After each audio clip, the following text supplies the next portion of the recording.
Welcome to Honey in the Rock, a podcast for women. Here we believe in finding sweetness even in the most difficult places. Each story you will hear is a testament to God's faithfulness, showing that even in the wilderness, He provides honey from the rock. Join us as we listen to real, raw, and redemptive stories that remind us of God's goodness and grace no matter what life brings us. This is Honey in the Rock, sweet stories from hard places. Let's get started. Before we begin today's episode, I want to offer a gentle warning. This conversation may include discussions about abuse, suicide, rape, or other sensitive issues. These are hard but important stories shared with the hope of bringing healing and faith-filled encouragement. If you find these topics triggering or difficult, please listen with care. Feel free to pause, step away, or seek support if needed. If you or someone you know is struggling, please reach out to a trusted friend, counselor, or crisis resource. Above all, know that you are not alone. There is hope, there is healing, and there is always grace for your journey. Hey everyone, welcome back to Honey in the Rock Season 2. Today, oh my goodness, I have been wanting to do this topic and have this conversation. Like, it's been on my bucket list I say all the way from season 1, but like in even the whole birth of this was a subject that was something that I really wanted us to tackle. And so normally we have all of our ladies are from Grace. However, today we have a guest who's like Grace adjacent. Yes. Exactly. Her sister is Brooke, who was on season 1, Mm-hmm. and Brooke talked about her story. Go back and listen to it. It was fabulous and wonderful. You'll even hear, though, Brooke allude to Mm-hmm. her sister, and her sister has her own story. And so we're bringing Brooke's sister. Her name is Brittany, Mm-hmm. and she's going to share her story today. But before we jump into your story, Yes. would you just introduce everyone? Don't introduce everyone, but introduce yourself to everyone, and let them know a little bit about yourself. Yeah, definitely. Hi, I am Brittany. I am famous for being Brookie's sister. And I grew up in Orange County, California. I grew up surfing. I was a cheerleader, and now I'm a lot older now and don't do any of those things anymore. But that's a little bit about me. My family has always been like a faith, and I think Brookie even touched on it when she was speaking with you about our dad. Our dad had an encounter with God when we were very young, and that really helped the trajectory of our family, like bring in just God into our lives, and that was very helpful for my sister and I. We definitely started off, loving Jesus, however, had like the works part of it, and I think Brookie hits on it. It comes up in my story too of, using the works to try to earn God's love, and then we were able to have a full-on breakthrough and receive God's love without having to earn it. I love that. Yeah. I also love that you just call her Brookie. Oh, I just want to start calling Brooke Brookie from here on out. Yes. Because that is, and she is a Brookie. Like, she is a Brookie. So sweet. When we were growing up, she used to get super mad at me if I did not call her Brookie, and it is ingrained in me. I have to call her Brookie. Yeah. I love that so much. Yeah. Oh, it's so good. Okay, before we jump into the topic, I just need you to lift your shoe to make sure that it gets on camera. See it? It's like a cute little rhinestone tenny. Like, it's so cute. Thank you. I love pink and sparkles, if you can't tell. Well, yeah. We'll show your water bottle, too, because yes. it is pink and sparkles and bows. Like, Yes. It's all of it. Oh, my gosh. And your ring. Oh, yeah. Butterflies. It's a little butterfly. Yeah. Okay. It's adorable. I Thank you. love it so much. Well, let's jump into your story. Take me back and let's tell all of us kind of really the subject of why you were here. Yes, definitely. So going back into my life, I am 31 now, but I was really, I think it started probably way younger, but my story hit when I was in 8th grade going into high school. And there was an emphasis that I had really on like my like body image. And I think even at a young age, probably in first grade, even like that's like the first memories I had of just me being critical of myself, Yeah. noticing my body differently than how other people, just having like a very negative body image, having heightened anxiety, always calling home sick because I was having tummy aches, so just there was always that level of anxiety, that criticalness of myself that hit home when I was homeschooled for a bit. So I was homeschooled. I think it was 6th and 7th grade. I went to public school in 8th grade. I think having that huge shift. Yeah. And I was trying to be like that high school cheerleader and like whatever came with that. I was like really going for it. And so just really focused on myself, trying to be perfect, Wow. and everything I did, the way that I looked, all that stuff. And so that just kind of hit ahead. And that's kind of where my story began, where I started, restricting my diet, and about when I was in 8th grade. And that is where an eating disorder developed, where there was restriction going. But then when I went into high school, it just, I couldn't stop. Like it just kept going. And that was, what real made me realize too that there was an eating disorder that was happening. Wow. Yeah.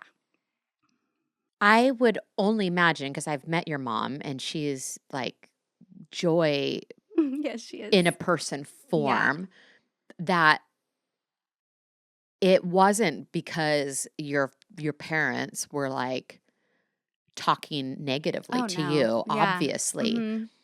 And I think it's such an interesting topic of eating disorders and body dysmorphia and all that goes along with that, because you look at, like, from the outside, most Mhm. of these individuals we look at and we're like, my gosh, they do look perfect. Like, Mm. how could they? Like, they're beautiful. They hardly I mean, people that I know that I'm like, they hardly have any ounce of fat on them, and Mm. yet they're You're seeing so, yourself so yeah, so it's differently. hard for some of us to wrap our minds around the struggle, because, and obviously it's a huge struggle and a huge Yeah. struggle amongst even the younger generation, Mhm.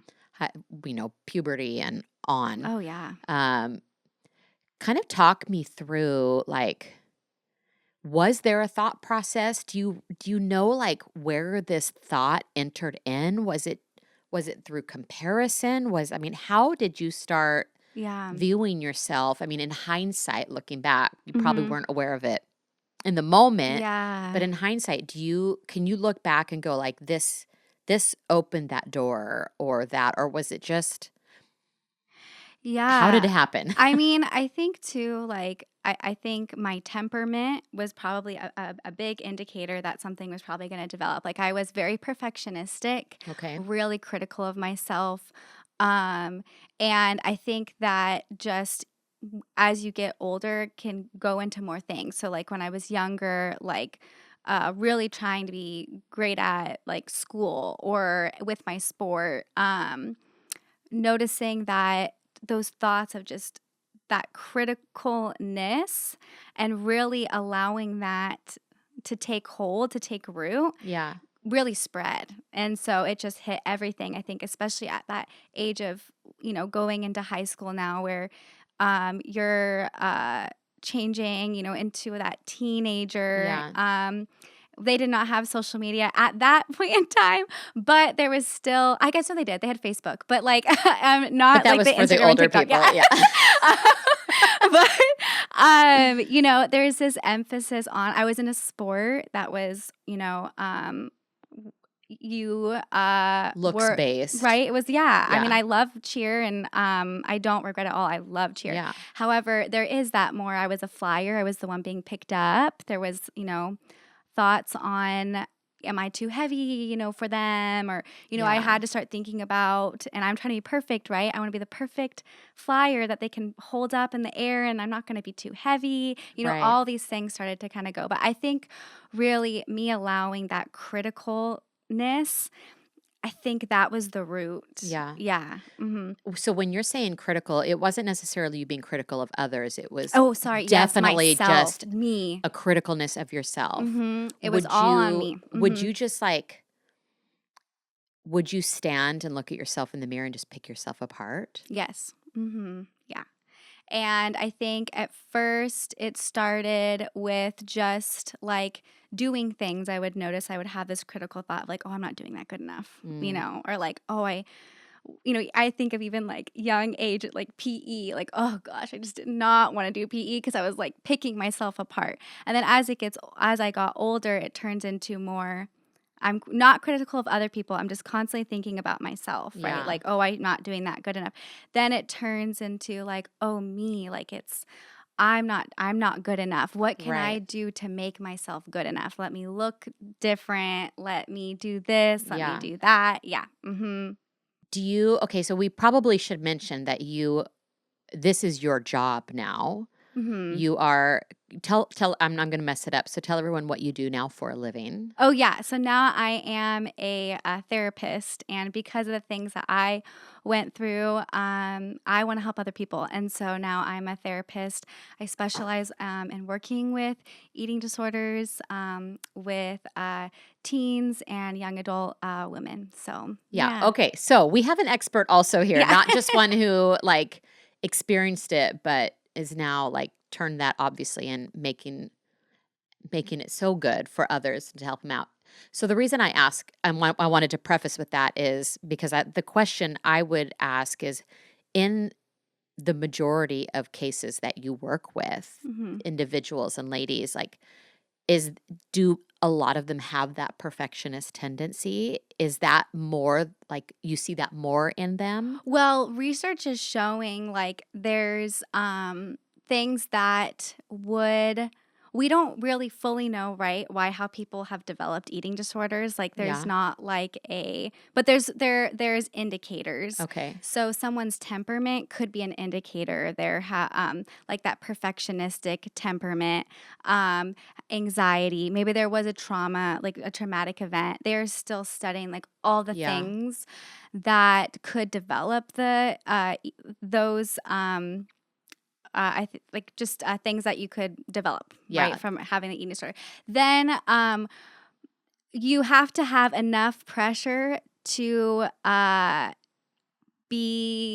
to change your body. So we live in a world that's like a diet culture world, right? Right. So you turn on TV and people are talking about how your life will be better if you lost weight, if you look different, social media's comparison. Right. And so then we have this idea that we need to like lose weight. And so there's like this pressure of, oh, okay, all these things are just the right amount. And then you have this societal influence, and that's Yeah. how, people can, that. I can only imagine, like, in this day and age, how much more of a struggle it is even now, more than it was 20, 30 years ago, which obviously there was that. I remember struggling with body image as in that age. I tried throwing up a few times.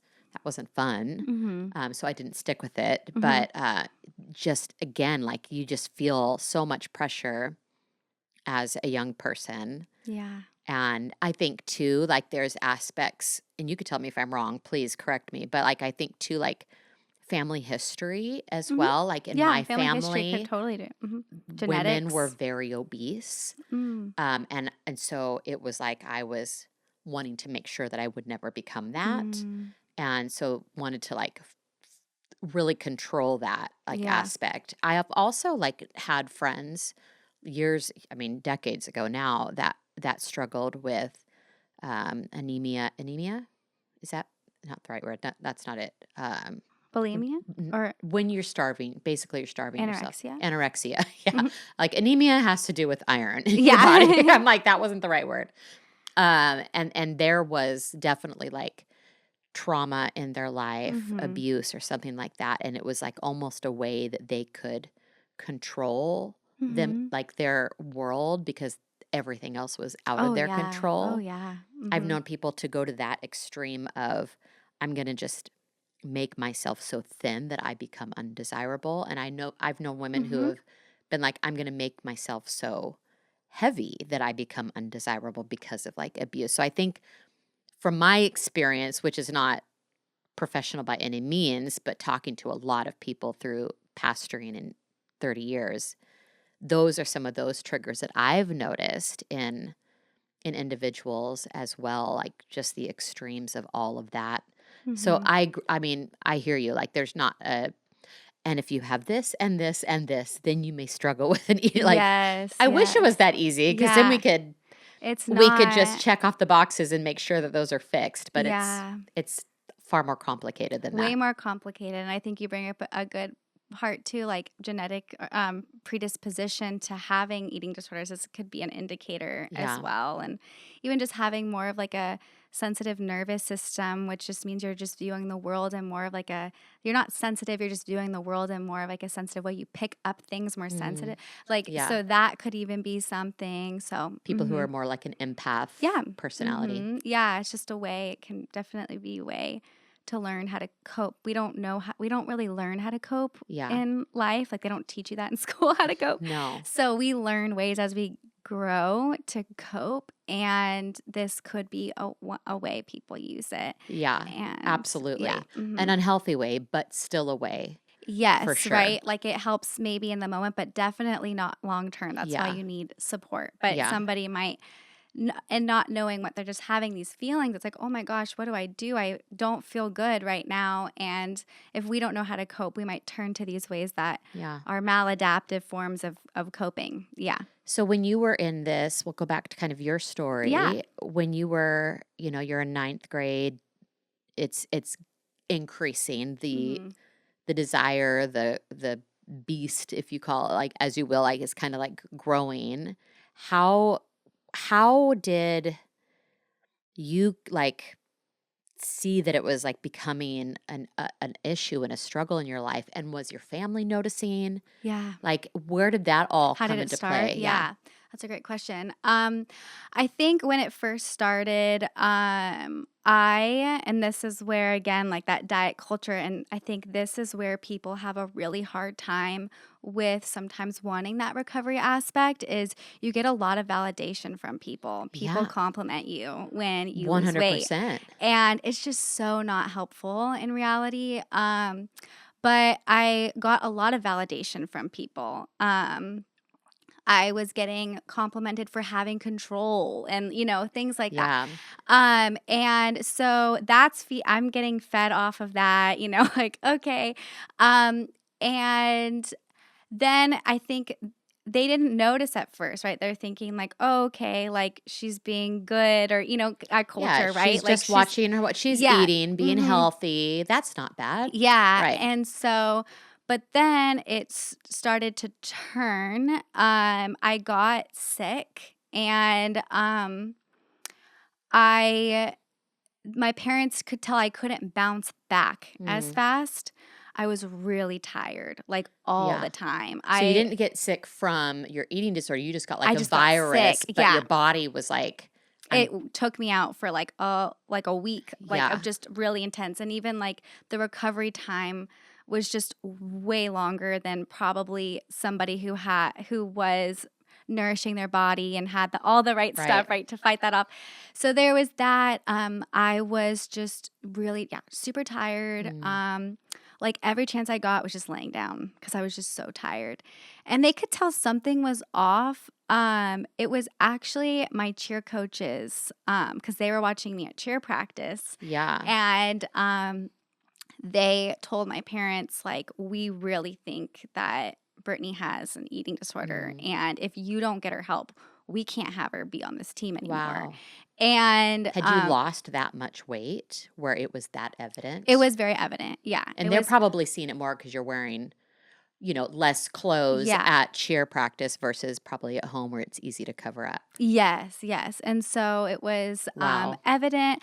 And I think even just like the way that I was presenting was evident as well. Like just I'm very bubbly and outgoing, right? But I had just lost that. Like Mm. it just took so much energy to get by the day. Wow. And so that was where it was uh brought to my parents' attention, and then they came to me and they told me like, "Hey, we your coaches told us that you have a problem." And that really brought like an emphasis on now like you need to eat, and I couldn't. Yeah. And that was the problem. That's where Yeah. they realized like, okay, this girl can't eat. Like we are like they would just say like eat, eat. And I was like, if I could, I would, but like I can't. Like I literally cannot eat. And so Wow. that started a lot of arguments and things Mm. like that too. Hmm. Obviously, this was, a long time ago for you. I would imagine that, like, since then, you and like your parents have talked about Hmm. this whole dynamic. Did your mom feel like helpless in that moment? Like, I could only imagine, like, sitting with your daughter and being like, let's get you like some nourishing food, healthy proteins, like some Yeah. pasta, whatever, and like not being able to get that food down. Like, I could only imagine how heartbreaking that would be, and just like, oh my gosh, like I can't stuff the food down her face. Yeah. You You can't do feel that. really helpless. Yeah. Have you guys talked about kind of Oh that? yeah. Yeah. We I remember my mom was very like empathetic and understanding about it. And but yeah, she would try to like make me food, and in my head I'm thinking that she's not she's the enemy. And Yeah. so that caused issues. My mom was always very loving and really really patient, and I think I had a beautiful moment with my dad. My dad just did not get it, and he was like, "Oh my gosh, girl, like you need to eat." And he Mm. would be upset, like get really upset. And finally I remember he came to me and was like, "I don't get this, Brittany. Make this make sense to me. I'm struggling. Your mom and I don't know what to do with you, and what do I do here?" And I really had to look him in the eye and be like, "I can't do it. Like I know you want me to, but I physically cannot. Like I just can't." And we all cried together, Mm. and it was like a really sweet moment because it was causing such like arguments. I Yeah. mean, just like more like arguing, like eat, eat, and I'm like, "No." And for me that was like really intense for a Yeah. teen when you feel like you can't and somebody's telling you and you're like, "Oh my gosh, stop." But it was a beautiful moment, and my parents realized I obviously needed help, Yeah. and so we started. They had me see a therapist. I saw a dietitian. And that was really helpful for my parents to have that too. Yeah. It was so helpful for me. But that's really where we received a lot of help in how we communicate to each other, how my parents could support me in during meals and things like that. Wow. Yeah. Did you uh did you ever have to go to like a treatment center for this? No, I ended up um, my parents were really good at boundaries for Mhm. me. And my dad, I think for me, I was wanting to like, the reason I was wanting to be perfect, right, in this instance was I really wanted to be good at school and be a good cheerleader and all these things. And my dad said, "Well, that is all about to go. Like, I'm going to pull you from school if you don't take this seriously. And, you won't be in cheer, you won't be in school because you're going to be online and you're going to go to a treatment center." And because for a while, like, I knew that I should probably get better, but I didn't really want to. I wasn't really buying into it. Yeah. And my parents were like, if you do not buy in, you will go to a treatment center. Mm-hmm. For me, and everybody's different, that was like a wake up. And it was like, oh, shoot, I do Yeah. not want to go to treatment. So I ended up really working hard with my therapist. I saw her like a couple times a week. I saw a dietitian. I had to see psychiatrists, doctors. I mean, I did it all. Yeah. So, And obviously those were helpful, like yeah. all the pieces, kind of putting them all Yeah. together. Probably, was it just one thing or was it multiple? Was it layered? It was layered. Yeah. Yeah, it was definitely layered. I think for me, my therapist was, gosh, she was just so helpful. And she really helped me. She really helped my parents. And the dietitian, I think, was the hardest one for me to want to work with. But the dietitian was really helpful too. And yeah, I think they're all really important. Yeah. You can't do one without the other because they all have different hats. Yeah. And when somebody's recovering from an eating disorder, you need all those hats in the game. Yeah. Oh, I could only imagine. Yeah. Was it like how long was the process of kind of recovery, healing, and like where you could sit down to a meal and not feel guilty over every calorie that you're putting into your body? Yeah. It took a while. And I think with the recovery process, there's ups and downs. So there might be days where you feel like you're really doing good. You're having like a good day. And then all of a sudden it will hit you later. Or sometimes it's the buildup going in. So it took me it took me a while, and I think what really helped me was having like a safe space with my parents. I think what happens is people get nervous and they get really overwhelmed. And so they're like, oh my gosh, you better eat, you better eat. And then the other person's like, oh my gosh, I'm already stressed out. Like this is already a stressful experience. And then they're really anxious. And then it just turns into a whole thing. So I think my parents learned that it was very nonchalant. We were not, when we were eating, we were talking about other things. We were, so I wasn't having to really think about the eating. And I was doing things for myself before and after that were comforting and soothing and things like that. And that was really helpful. Was getting on the scale helpful or harmful for you during that time? Harmful. I don't know why we need scales. So I just don't find it helpful. But yeah, it was definitely not helpful for me to see that. And I think a big part in the recovery journey is just learning you're so much more than a body. You are, I'm so much more than that. And so that was what was really helpful, was to really not look at the scale. And my parents needed to hide that from me and really just think about like, who else am I? Yeah.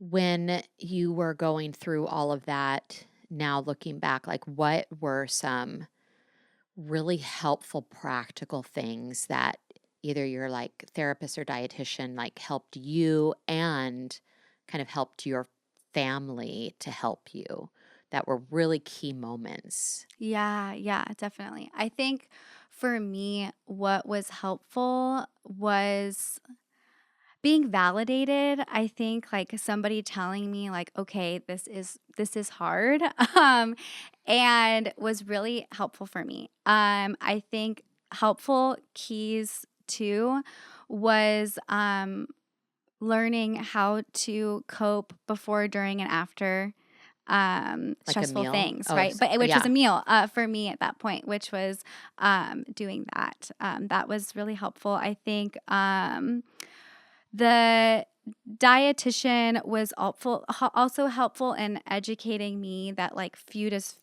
fuel, Fuel. and seeing that as that, because when we get to really realize that like all foods fit, like we get to and food is for our enjoyment and those things. Yeah.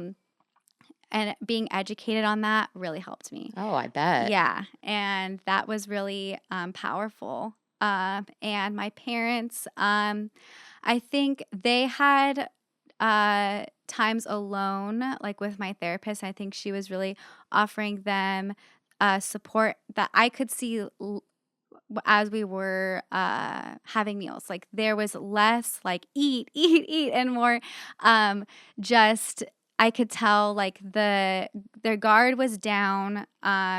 They had made dinner, let's say, and we were all sitting around the table, and they're not showing me a lot of attention, to be honest. And that made it more safe for me to practice the things that I was practicing. There was Yeah. less a focus on me. Yeah, that makes sense. I would imagine like if I were in those shoes, like it would be I would want to be just like, are they taking a bite? Are they eating?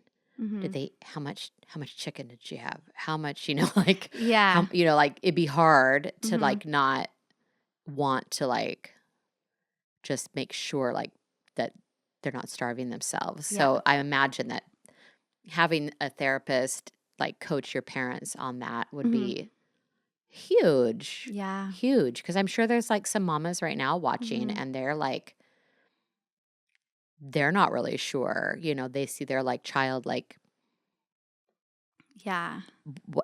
what's the word I'm trying to think of? Just like waste away, And like, it's hard. And I do want to say, like, because we're talking a lot about people that maybe look like it, and now a lot of research is coming out is that people don't have to look like they have, an eating disorder to Yeah. have one. And Yeah. so, and there's still severe medical consequences that come from us doing things to manipulate our weight and our body, and nourishing our body. And so that's even too like, Oh yeah. yeah. 100%. I was like majorly into diet culture for decades. Yeah. It up and down and up and down, my weight up and down. And I had a friend who just recently, well, last year, like she was like, read this book. And it was like a book about like how to heal your metabolism. Oh, okay. So helpful on seeing that food isn't my enemy and that it is like more than just this and that, but there's like, it is so helpful, the nutrition that you give your body, how it can heal itself when you fuel it the right Interesting. way. And it was just like the relationship for me between food and the way that I felt about it, like it helped it so much. And I needed that. Like I needed to like mend my relationship with food and like decide like, okay, the diets that I've done have damaged so much of my insides. Yeah, and they So don't usually work. no, Yeah. they don't. Like, well, they may work short term. Yeah. And when I say work, I mean you may lose weight short term. Doesn't necessarily mean they're working, but Yeah. like you don't eat enough calories, like you're gonna lose weight. So I would definitely like lose the weight, but then, none of them are also sustainable. So Yeah, once you kind of yeah. go back, it's just a huge cycle. So for me, it was huge to have a kind of a paradigm shift about food. And I too have like seen people who I know have like eating disorders and they aren't like stick thin, but they are obsessed with the scale. Like Yeah, it could be cannot. scale. Yeah, it could be doing things to, excessive exercise, Yeah. or maybe you're restricting, but then you binge afterwards. There's a whole bunch of different ones. Yeah. Oh, yeah. Even like that focus on that clean eating, you just have to eat clean. That Yeah. can become even that's so interesting. Mm-hmm. Ooh, tell me Mm-hmm. more about that one. I'm curious about that. Yeah, that one.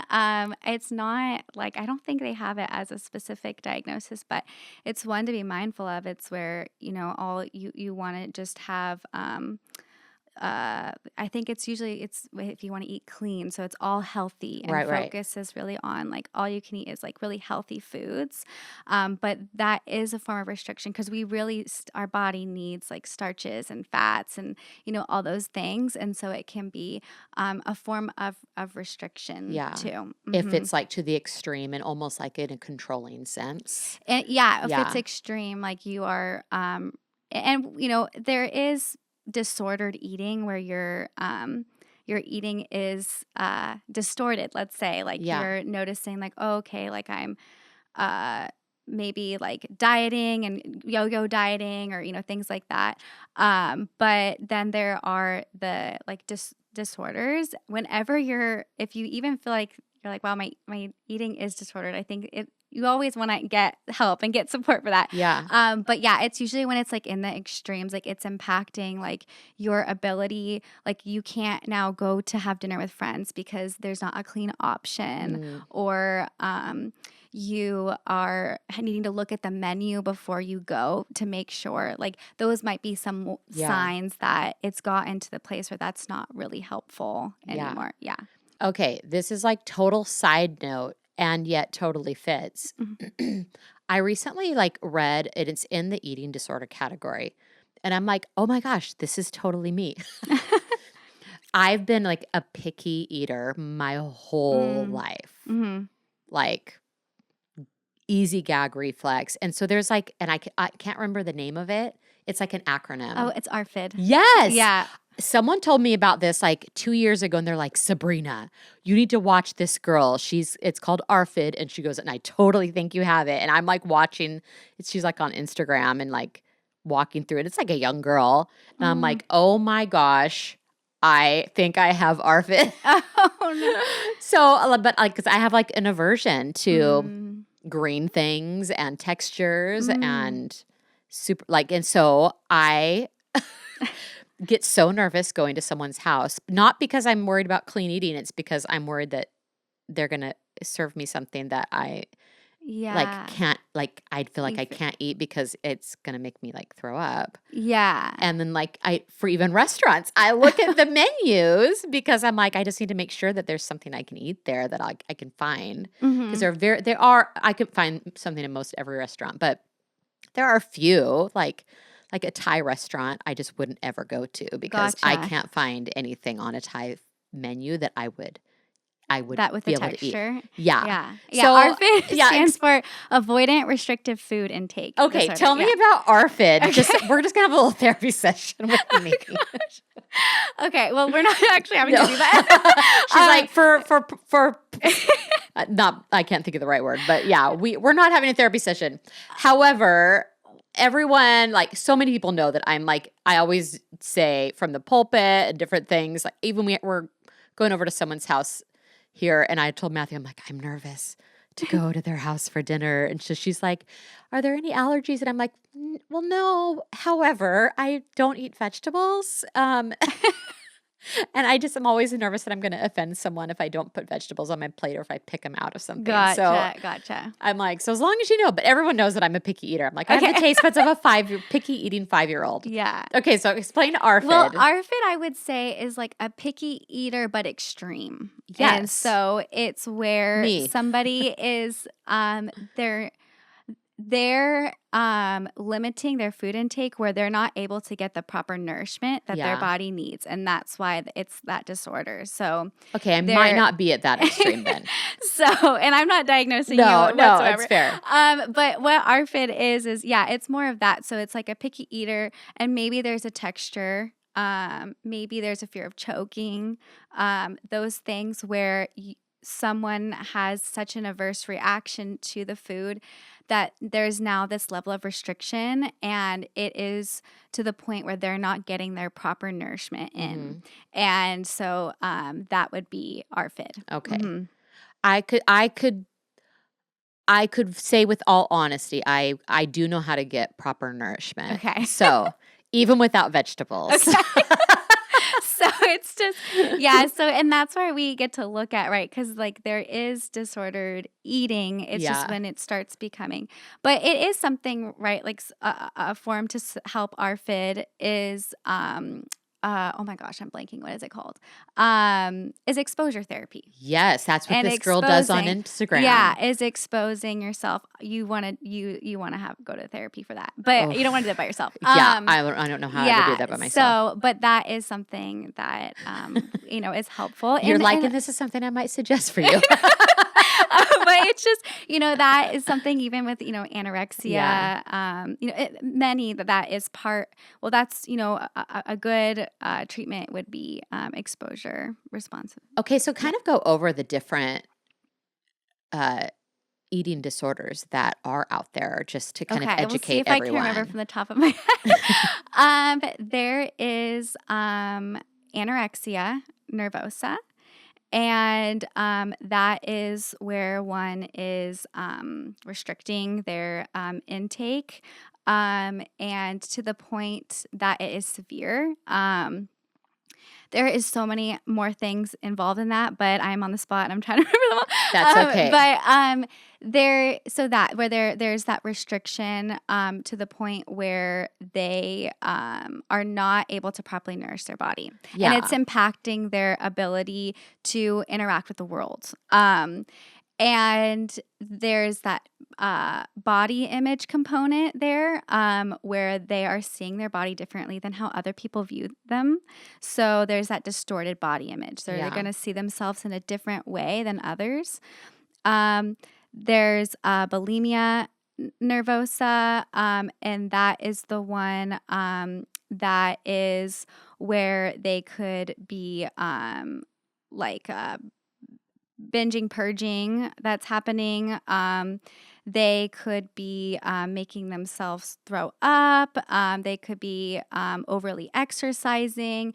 They're doing ways to try to alter their body to lose weight. Okay. And there is binge eating disorder. And binge eating disorder is where one is eating a larger amount than what one in their age, body type, all that stuff would normally be eating, and they usually feel like it's an out of body experience. They can't control it. And so that would be binge eating. There is ARFID. ARFID usually won't have the body image like the other ones will likely have. That one is more that the texture of the food or fear of choking, those things. And there's other specified feeding and eating disorder, and that would be for people that don't meet like the full criteria of certain of these eating disorders, but there is still a clear disorder. Yeah. And there's talks about so many more, and I'm hoping I got that all accurate because I just totally well those do sound like the main crux of the eating disorders. That makes sense. I mean, I'm not an expert, but those are the ones that I hear about most often. Can we just talk about like the body dysmorphia and how can someone, is there even a way like from someone on the outside that knows that someone may be struggling with body dysmorphia, body image, where they see something in themselves so different? Like, how can I help someone like that? Yeah, I think we need to be careful about putting so much focus on people's bodies. So I think instead it might be helpful to help them think about other things besides their body, like their passions, like what you love about them. Yeah. And because there is such that focus there, and you're like, well, you're beautiful, or things like that. Um, I really think it's really helpful to realize who you are unrelated, because there will be days that we don't like our body. I mean, it's just Yeah. going to happen. Like, we get older, our bodies change, but can we still respect ourselves and care for Yeah. ourselves, and think of like we're just so much more than that. And so I think it's helpful, like, for family or friends to be mindful, like, are we only commenting on people's bodies? Are we complimenting on Mhm. them? And then if their bodies shift in the way that maybe we don't want, we say, I don't know. So it's just Right. something that I think it's helpful to start to point out the things that they are, that you see in them. I'm related to that. So in your situation, let's say, your parents are aware, Yeah. you're aware, you're all in therapy, you're avoiding like commenting on your body, and yet Uncle so and so comes Oh, in yes. and they're like, "Well, gosh, you need to put some meat on those Yeah. bones," like, or, They say something really not helpful. Yeah. yeah, or like someone you're around a group of people and they're like, "Oh, that girl's gotten so fat," and it's like, Mm. how does that impact you? And second part of that question would be, like, as a parent, seeing that and hearing that around a child that would be struggling with that, like, how do you Navigate that. navigate Yeah. that with That them? is such a hard one. And, that is unfortunate, because we live in a diet culture that happens, and it happens a lot, where people say that. Part of recovery for a person going through recovery is to learn their triggers, Yeah. the comments, and how to navigate that. Because sometimes you will want to speak up and say, hey, like, that's not helpful. Maybe other times you want to leave the room, or, ignore it, or, things like that. So I think it can be helpful, to change the subject, Mhm. to, if you're the parent, if your child wants you to let that person know, like, hey, Mhm. we don't talk about these topics in this house. It's not helpful. Yeah. That can be something. Um, but I think, yeah, that is a hard thing when people say that, and that is part of recovery, is knowing how to handle conversations like that. Yeah. I think for myself, I had to really look around the people that I was surrounding myself with, and really learn that my dad always has this saying. It's like, you sit in the barber chair long enough, you're going to get your hair cut. So, That's a good yeah. statement. So I had to learn things that maybe if I stayed in too long, it wasn't going to be helpful for me. Yeah. Like, if I was surrounding myself with people who were always talking about dieting and exercising, like, probably not my crowd. Yeah. And so it's learning That's conversations, good. even that, like, ooh, I need to excuse myself from this conversation, Yeah. or like, okay, I need to change the subject because it's not helpful anymore. So that is part of it. But I think with parents, that could be like, maybe shifting the subject, to, and even like talking with your child, like, hey, like, family's coming, and maybe we know, like, Yeah. this person's going to say some things, like, what can I do that's going to be helpful? Do you want me to say, like, hey, like, let's avoid this Yeah. topic before? Do you want me to help you just, like, change the subject? Those are That's things. great. It's great practical Hmm. advice. I love Yeah. that so much. I think those little kind of nuggets like help. Sometimes, if they're around all the time, you probably will need to set a boundary Yeah.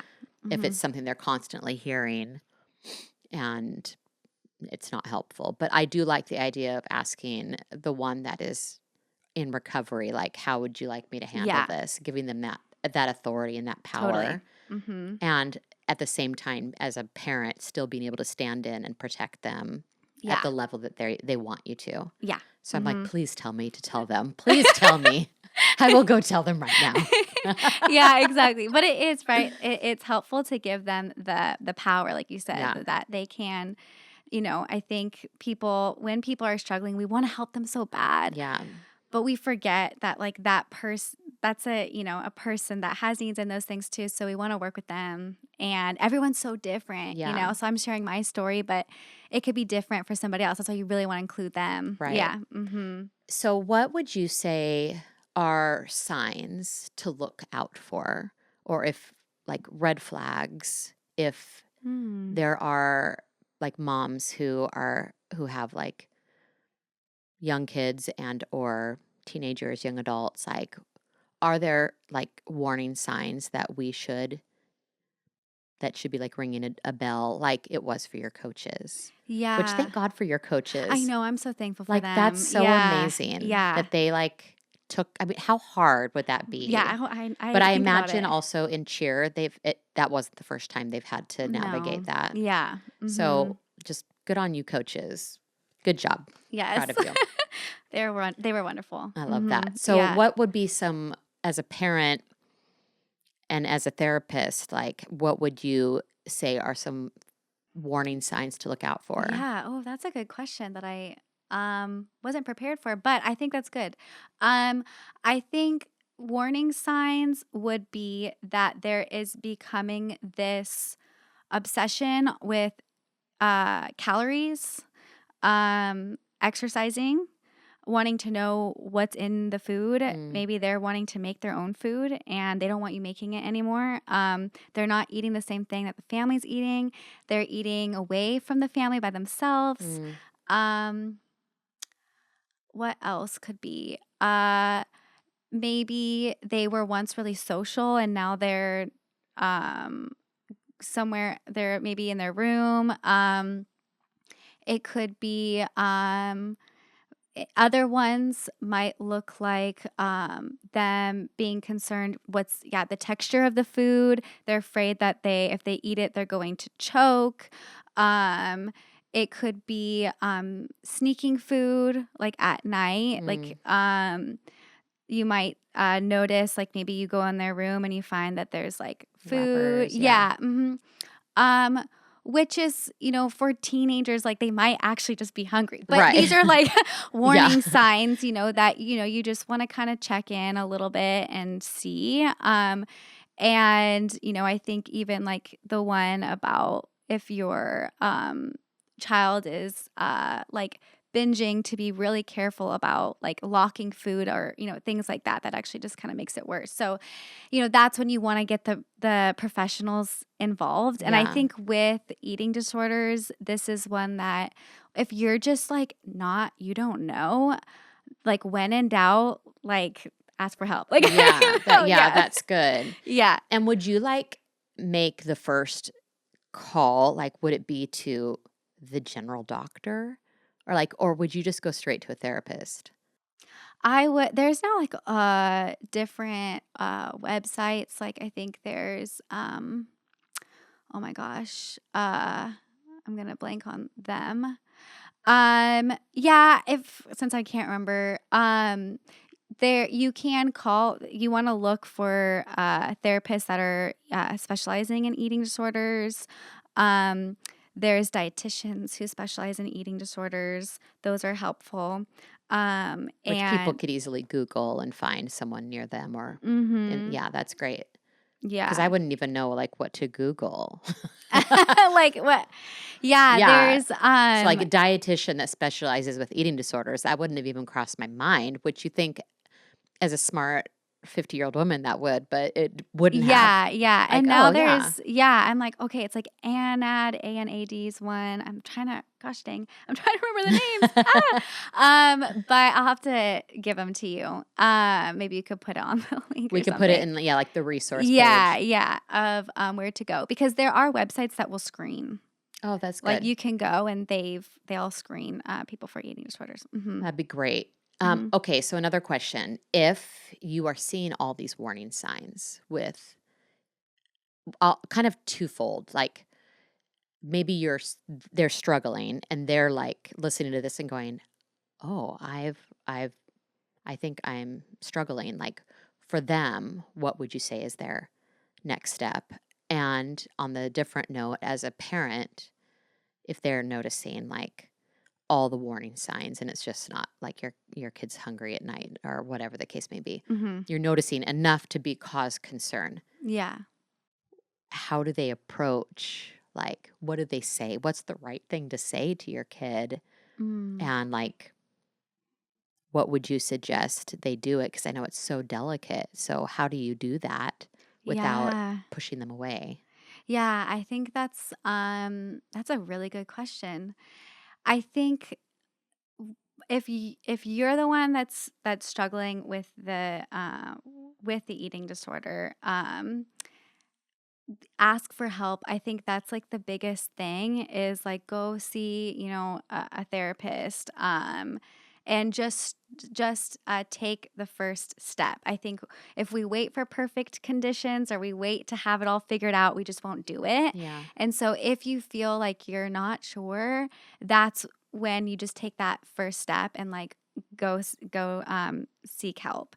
And so that would be really helpful. Yeah. I would encourage you to do that. I think sometimes we think like, okay, it'll just get better, or like, well, maybe when this starts to happen, like, no, if you're feeling like, oh, I don't know, then just start with scheduling a therapy session, and going there and just sharing, what your experience has been. Just make sure that they specialize with eating disorders. I think for the family of the individual, if you're seeing those warning signs, I think just coming from the place of like love, that you genuinely care for this person and what you're seeing, and share with them that like why you think that this would be helpful. Mm-hmm. And with recovery, I learned that there's different stages to change. And so sometimes the person might just be in complete denial. They have no idea there's a problem going on.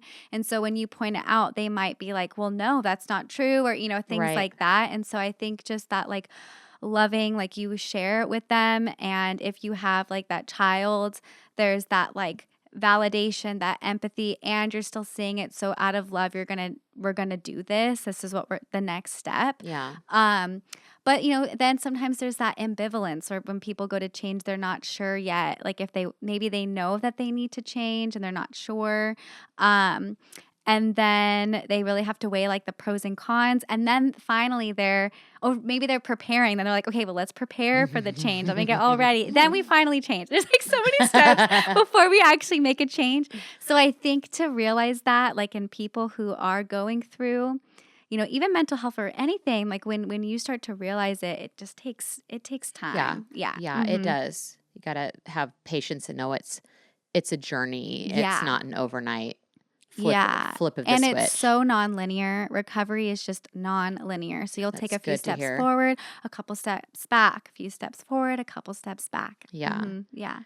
So for you and your story, as far as like faith and Jesus and all that Yes. stuff, like where was that ever a part of your story and your recovery? Yeah, it was. I think for me, like I mentioned in the very beginning, I had my relationship with Jesus really shifted when I had the eating disorder. I at first was very like works oriented. Yeah. I just was like, okay, Jesus, look, I'm reading the Bible and journaling and like, Check. yeah, Check. because Check. there was finally a point. Well, it was very nonlinear, right? So there was a point when I realized I had a problem and I couldn't stop, and it was like, wait, whoa, I can't stop, and this is actually scaring me. And so I was like willing, like I was like, okay, like I'm gonna try. And so I really was like, okay, God, heal me, and look at what I'm Yeah. doing, like you should heal me now, those things. And then I kind of was like, I just worked myself really tired, and it was non-sustainable, and I just kind of gave up. Yeah. And it was like, you know what? I don't want this anymore. I was like, the community that I was surrounding myself was also supporting that idea of like work really hard, and then God will love you. Like if you're not getting better, like God doesn't really love you, and I'm thinking that, and So I had to really shift the community that I'm surrounding myself with, Yeah. and that, you know, what I'm saying about myself too, like, no, like God does love me. And there was a moment I finally learned God's grace. I didn't know that. And I think that really allowed me to let go of perfectionism, which for me was a big root that I Yeah. had to work through. Yeah. Was that not being good enough? That was the root that I had to really work through.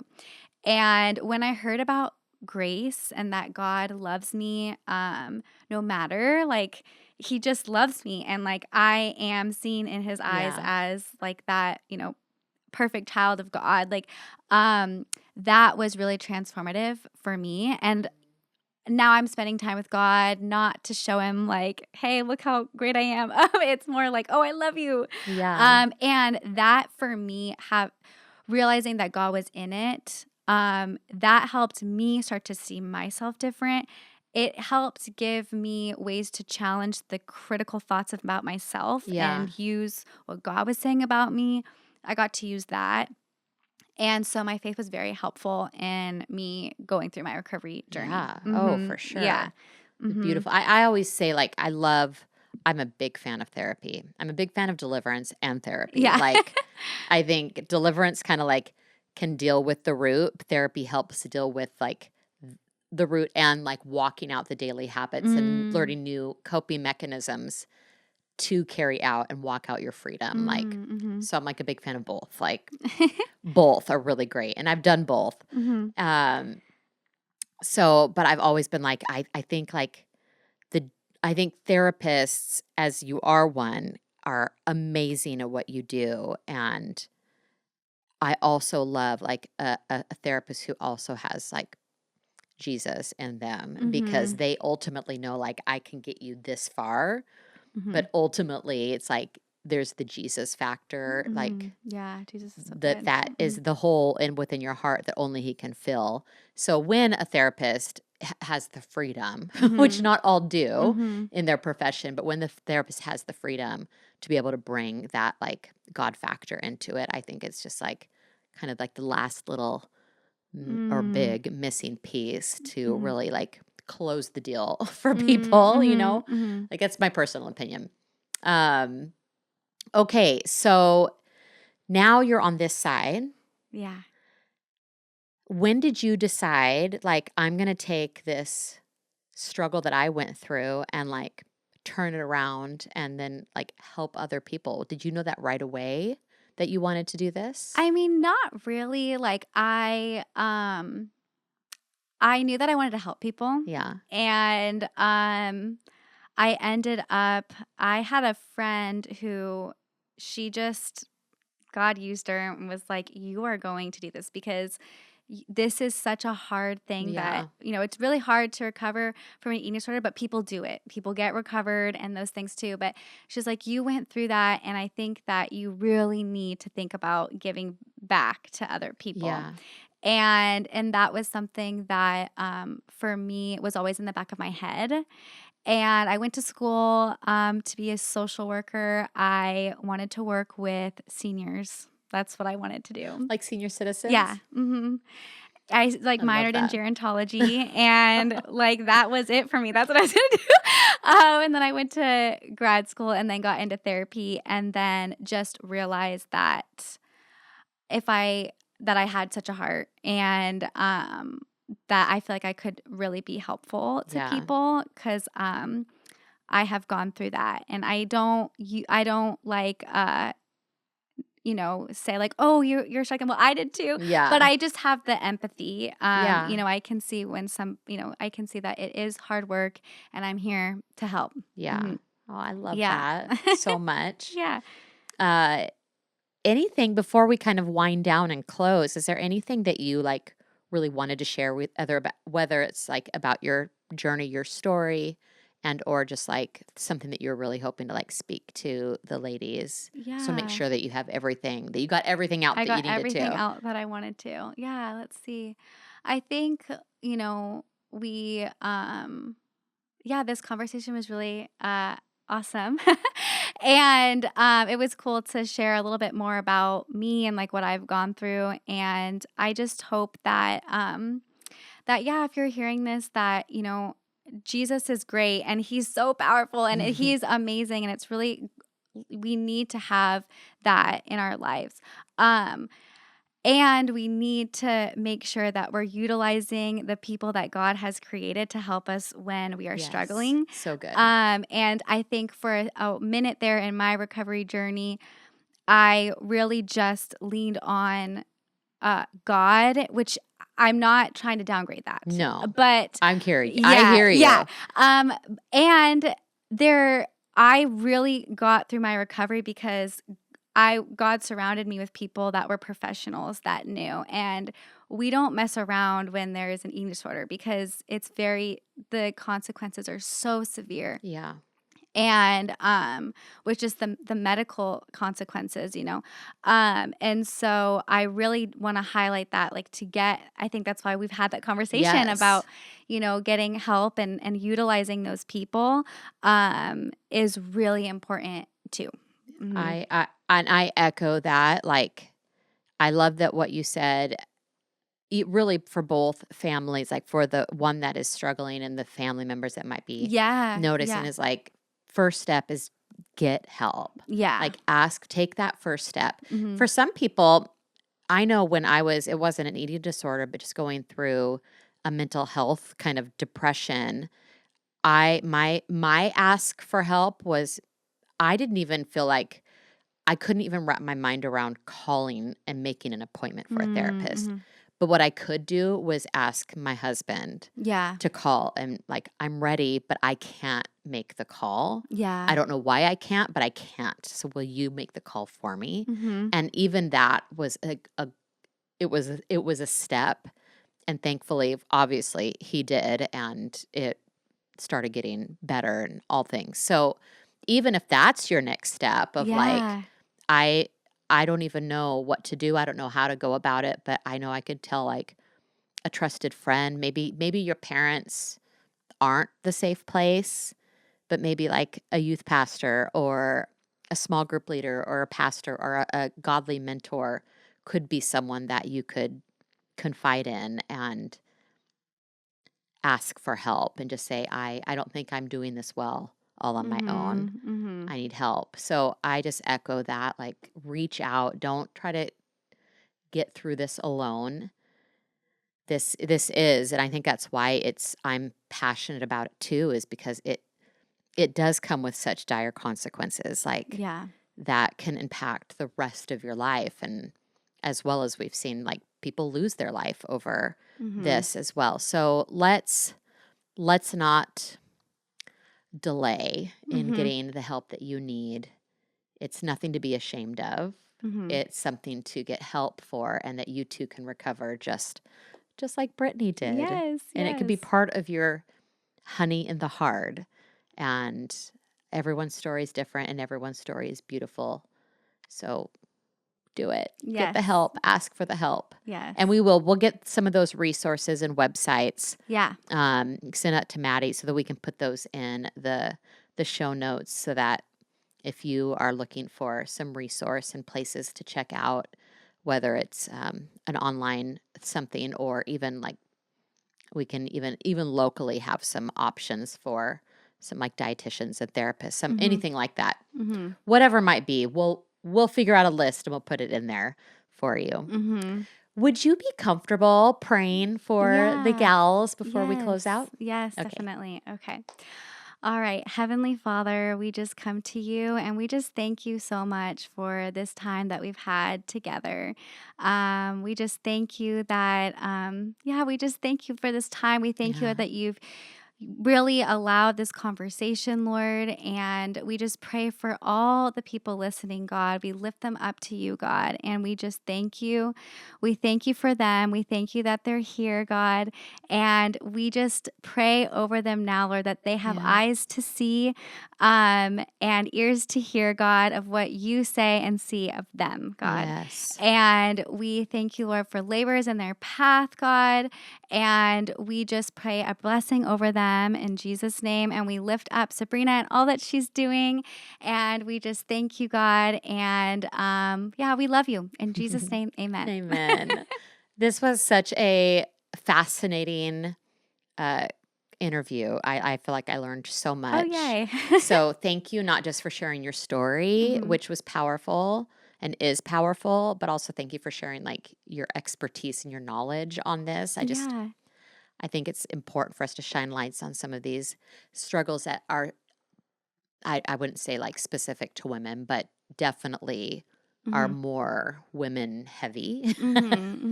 And especially for our young gals, I just want to make sure that they've got avenues of saying like, we're going to tackle all of these conversations, and there's hope. There's hope on the other side of it all. Totally. Thank you. Thank you so Appreciate much. Thank you. you for having me. You're welcome. Very blessed to be here. Thank you for joining us for another episode of Honey in the Rock. Until next time, we'll see you later. Honey in the Rock is a ministry of Grace Church in Oceanside, California. Follow us on Instagram and join our community at Honeys of Grace. If today's story encouraged you, be sure to subscribe, share, and leave a review. Reminder, God is always working for our good, even if we don't see it. May you find sweetness in your journey.